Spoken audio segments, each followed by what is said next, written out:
Depuis quelques semaines, l'abominable Antarcté est à nouveau en surchauffe.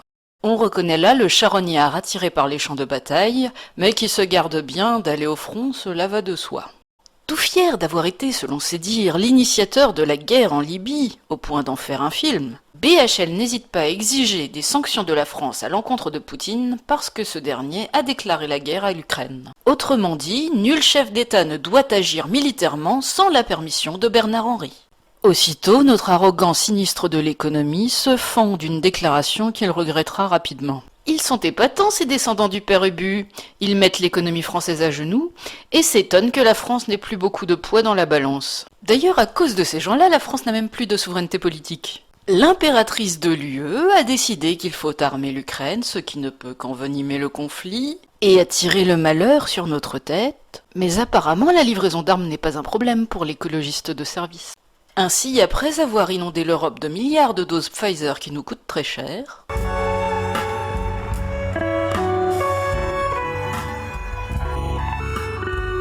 Madame von der Leyen veut intégrer dans l'Union européenne l'Ukraine qui est en plein conflit contre la Russie. À votre avis, c'est de la folie furieuse, réponse A, ou une tentative de meurtre de masse, réponse B. Au même moment, Sarkozy la joue pacificateur. Cette gravité impose à chacun de garder un grand sang-froid.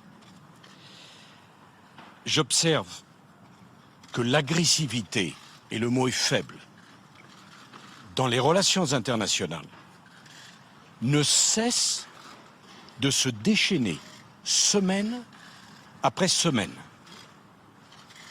Le temps de la désescalade doit venir. Le même Sarkozy qui est allé dézinguer Kadhafi à domicile parce que le Libyen était un vilain dictateur. Sur procès-verbal, plusieurs témoins, dont certains récemment entendus en Libye, ont évoqué souvent les mêmes versements d'argent, de prétendues valises remplies de millions d'euros en liquide, offerts par l'ex-dictateur Kadhafi au camp Sarkozy.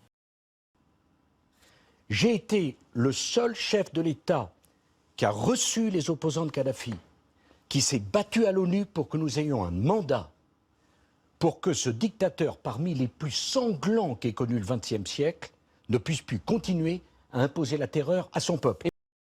Et pourtant, le dictateur a été chaleureusement reçu par Sarkozy, qui le fera assassiner quelques années plus tard.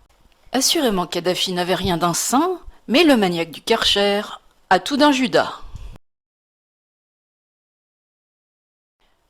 Curieusement, un oiseau de malheur que nous connaissons bien avait annoncé que la crise ukrainienne pourrait conduire à une troisième guerre mondiale. Ce même prophète de malheur prédisait qu'une pandémie serait l'occasion d'une transformation majeure des sociétés. Alors, ce vieux hibou cynique est-il devin ou simplement un membre de la caste qui orchestre toute la misère du monde ? Dans tous les cas, c'est lui qui a parrainé en politique un certain Emmanuel Macron.